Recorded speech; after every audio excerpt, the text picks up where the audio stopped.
So ಹಾಗಾಗಿ ಅವ್ರು ಹೇಳಿದಂಥ ಡಿಸೈನ್ನೇ ನಾನಿಲ್ಲಿ ಹಾಕ್ತಾ ಸ್ಟಾರ್ಟ್ ಮಾಡ್ತಾ ಇದ್ದೀನಿ. ಸೊ ಹಾಗೆಯೇ ಮಧ್ಯ ಲೈಕ್ ರೀಲ್ಸಿಗೆ ಅಂತ ನಾನು ವೀಡಿಯೋಸ್ ಮಾಡಿದ್ದೆ. ಸೊ ಅದನ್ನೇ ನಾನು ಇದಕ್ಕೆ ಹಾಕ್ತಾ ಇದ್ದೀನಿ. ಸೊ ಇಲ್ಲಿ ಒಂದು ಹ್ಯಾಂಡ್ ಫಿನಿಶ್ ಆಯಿತು ಅರೌಂಡ್ 10 o'clockಗೆಲ್ಲ. ಹಾಗೆಯೇ ಫ್ರಂಟ್ ಸೈಡ್ 2 ಹ್ಯಾಂಡಿಗೆ ಫಿನಿಶ್ ಆಯಿತು. ಅದಾದಮೇಲೆ ಅರೌಂಡ್ 2 o'clockಗೇನೋ ಊಟ ಎಲ್ಲ ಮುಗಿಸ್ಕೊಂಡು ಫ್ರಂಟ್ ಬ್ಯಾಕ್ 2 ಹ್ಯಾಂಡ್ನ ಕಂಪ್ಲೀಟ್ ಮಾಡಿದ್ದೀನಿ. ಡಿಸೈನ್ ನಿಮಗೂ ಇಷ್ಟ ಆದರೆ ಕಮೆಂಟ್ ಮಾಡಿ ಹೇಗಿತ್ತು ಅಂತ.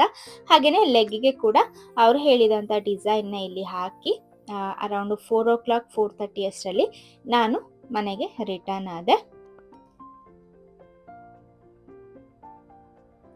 ಇದು ಬಂದು ಥರ್ಸ್ಡೇ ವ್ಲಾಗ್ ಆಗಿತ್ತು. ಹಗ್ರೆಯಿಂದ ನನಗೆ ಡೈರೆಕ್ಟಾಗಿ ಚಿಕ್ಕಮಗಳೂರಿಗೆ ಬಸ್ ಸಿಕ್ತು.